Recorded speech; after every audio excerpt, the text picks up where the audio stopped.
नमस्कार मित्रांनो, राज्यात पुरवठा विभागाने यंदा सोलापूरसह इतर काही जिल्ह्यात राज्यातील 19 जिल्ह्यामधून शिधापत्रिकांना गव्हाचे प्रमाण कमी करून आता ज्वारी देण्याचा निर्णय घेतला आहे। शासनाचा हा निर्णय मागील हंगामातील ज्वारीच्या जादा खरेदीमुळे घेण्यात आला आहे। राज्यातील अन्न नागरी पुरवठा विभागामार्फत दरमहा अंत्योदय आणि प्राधान्य कुटुंब योजनेअंतर्गत लाभार्थ्यांना धान्याचे वितरण केले जाते। अंत्योदय योजनेतील कुटुंबांना दरमहा 35 किलो धान्य, 15 किलो गहू आणि 20 किलो तांदूळ दिला जातो।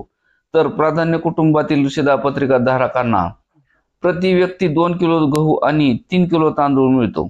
मागील 3 वर्षापासून सण उत्सवाच्या काळात शासनाकडून आनंदाचा शिधा म्हणून उर्वरित अतिरिक्त वस्तूचे वाटप केले जात होते, मात्र यावर्षी तो रद्द करण्यात आला आहे।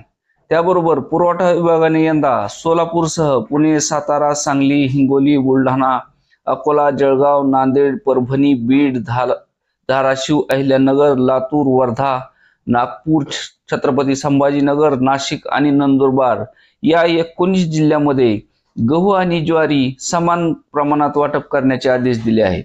या जिल्ह्यासाठी अकोला येथून तर अन्य 12 जिल्ह्यासाठी बुलढाणा येथून धान्य उचलण्याचीही कार्यवाहीचे आदेश देण्यात आले आहेत।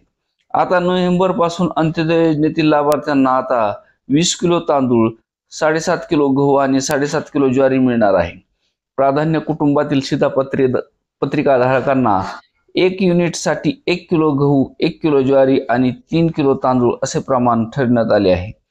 किमान आधारभूत किंमत खरेदी योजनेअंतर्गत भरड धान्य खरेदी करण्याच्या केंद्र सरकारच्या सूचना आल्या आहेत। त्यानुसार 2024-25च्या वर्षात ज्वारीचे अतिरिक्त उत्पादन होऊन मोठ्या प्रमाणात ज्वारीची खरेदी सरकारने केली होती।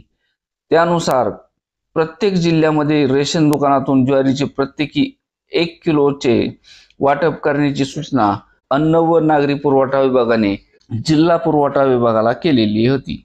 त्यानुसार हा कार्यक्रम राबवण्यात येत आहे। धन्यवाद।